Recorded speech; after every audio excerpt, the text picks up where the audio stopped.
Madame, mademoiselle, monsieur, bonjour et bienvenue dans ce magazine où nous poursuivons notre réflexion sur une théologie de la prière avec Patrick Royanet. Patrick Royanet, bonjour. Bonjour. Je rappelle votre livre « Et tu ne réponds pas, une théologie de la prière » aux éditions Salvator. Alors, justement, le titre « Et tu ne réponds pas » et j'ai envie de vous provoquer un petit peu, mais est-ce que Dieu ne répond quand même pas, hein? Est-ce qu'il y a une réponse de Dieu? Est-ce qu'on peut attendre une réponse de Dieu? Et là, de nouveau, dans votre chapitre 2, vous abordez cette question avec trois auteurs, Karl Rahner, vous avez Jean de la Croix et Michel de Certeau. Alors, si vous pouviez un petit peu nous aider à entrer dans ce chapitre Dieu. Alors, ce chapitre est celui qui, un peu pour la première fois dans le livre, alors on a déjà lu 60 pages avec l'introduction, quelque chose comme ça, parle de la prière. Voilà, excusez-moi d'arriver tardivement au sujet, que le lecteur veuille bien excuser. Et si le lecteur est un peu perdu, qu'il laisse tomber l'introduction et le chapitre 1 et qu'il entame au chapitre 2, il reviendra tranquillement. Vous le dites dans le livre, hein, vous invitez d'ailleurs le lecteur, s'il le souhaite, s'il est trop ardu, d'aller au chapitre 2 directement, mais pourtant le chapitre 1 est fondamental. Ah, ça je le crois, le crois. Alors, le chapitre 2 pose donc la question, qu'est-ce que c'est prier? Et comme on l'a déjà dit, spontanément, prier, c'est demander. En fait, dans un article que j'avais découvert il y a longtemps, qui n'existe, je ne crois pas, en français, d'après Christophe Théobald que j'ai consulté, non, c'est toujours pas traduit, un petit article de Rahner qui s'appelle « La prière, un dialogue avec Dieu », point d'interrogation. Et Rahner s'interroge, parce que lui a beaucoup réfléchi aussi au Dieu du silence. C'est le titre d'un de ses petits ouvrages, du moins dans la traduction française, « Appel au Dieu du silence ». Et qu'est-ce qui se passe dans la prière? Je crois que nombre d'entre nous faisons l'expérience que nous sommes en face du silence de Dieu. J'appelle tout le jour et tu ne réponds pas. Bien sûr, des textes bibliques, il y en a d'autres qui disent autre chose. Mais voilà, le psaume 22, j'appelle tout le jour et tu ne réponds pas. Et dans la prière, nous nous tenons devant ce silence. Il s'agissait pour moi de faire parler ce silence. Comment rendre compte de ce silence de Dieu? Et puisque nous avons dit Dieu donne ou Dieu parle, c'est synonyme, avons-nous dit, puisque quand Dieu crée, il se donne, quand Dieu parle, il se donne.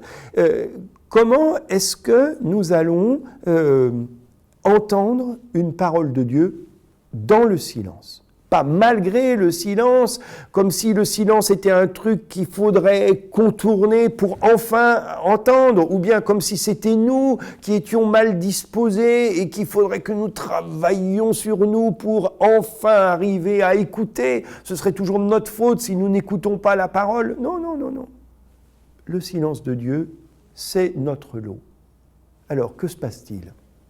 Rahner, dans ce texte, propose quelque chose, je trouve, de fantastique, qui est où est-ce que la parole de Dieu s'entend? Dans la prière de l'homme. Notre schéma,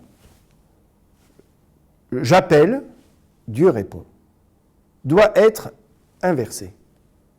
C'est-à-dire, si moi, je réponds à Dieu, c'est donc qu'il m'avait appelé. Mais où donc puis-je entendre cet appel, sinon dans ce qu'il produit, ma réponse? C'est pas compliqué à expliquer, peut-être un tout petit peu plus à comprendre parce que ça renverse nos manières de dire. C'est-à-dire, je redis, nous, on est dans la séquence habituelle, d'abord un appel, après une réponse. Or, en fait, il y a ma prise de parole qui est prière, et je découvre que cette prière, c'est en fait une réponse à l'appel de Dieu, à la parole de Dieu. Mais si je réponds, c'est donc qu'il m'avait parlé. Voilà, c'est ce retournement Alors, on pourrait l'étayer de bien des manières. Avec Heidegger, on va le laisser tomber. Peut-être avec la parabole de l'amitié ou de la vie conjugale. Lorsqu'on découvre qu'on est amoureux de quelqu'un, c'est trop tard. Je veux dire, c'est fait. Voilà.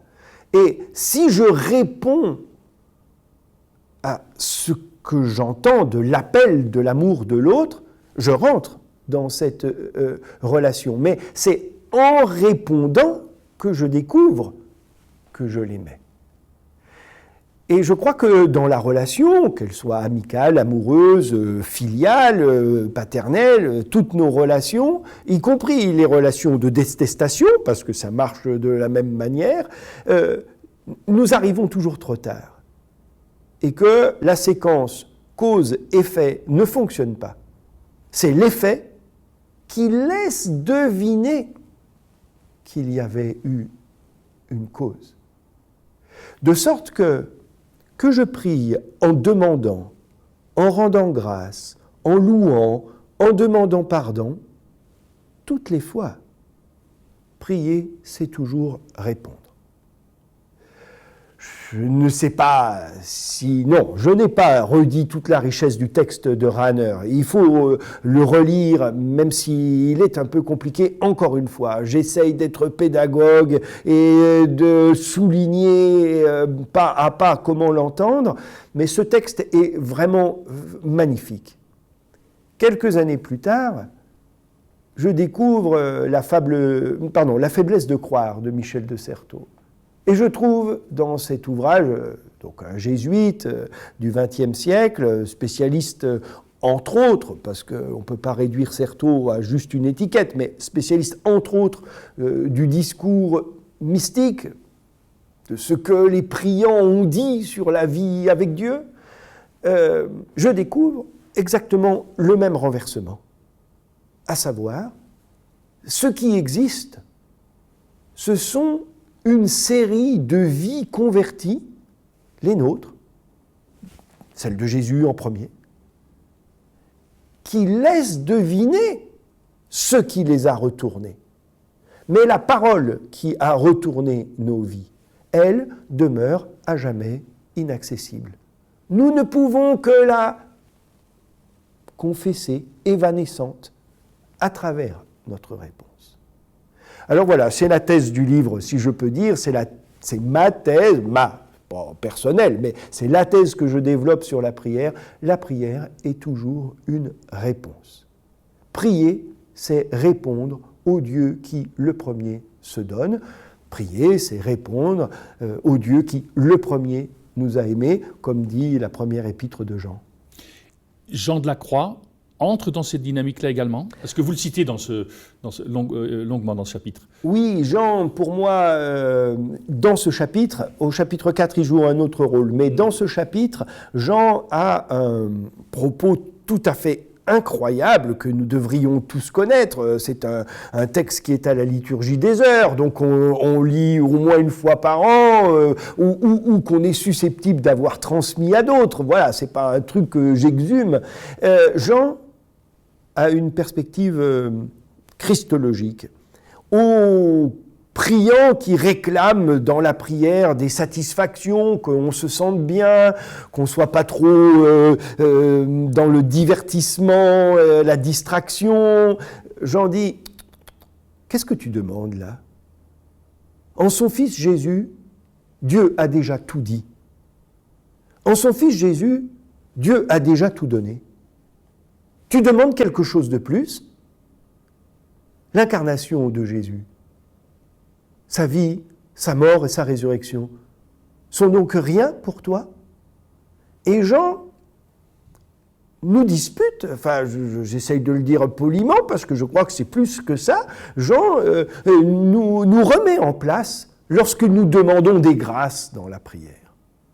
Mais demander des grâces dans la prière, c'est d'un certain point de vue ne pas considérer l'incarnation, la mort et la résurrection de Jésus comme ce qu'elles sont, le don radical, définitif que Dieu fait de lui-même à l'humanité. Donc voilà où Jean vient poser dans ce chapitre son originalité, c'est de dire, non pas de nous faire réfléchir sur pourquoi annonces, réponses sont inversées, mais le silence de Dieu. Il ne peut y avoir que cela, puisque Dieu a déjà tout donné. Qu'attends-tu de plus? Si tu dois entendre une parole de Dieu, regarde ce qu'a vécu Jésus, comment il s'est donné, et reçois-le. Ainsi, ta prière est bien une réponse, ça c'est mon commentaire, à l'amour de Dieu qui, le premier, se donne. Patrick Royanet, merci beaucoup. Nous arrivons au terme de cette émission. Au nom de toute l'équipe qui l'a préparée, il ne me reste qu'à vous souhaiter une excellente journée. À très bientôt.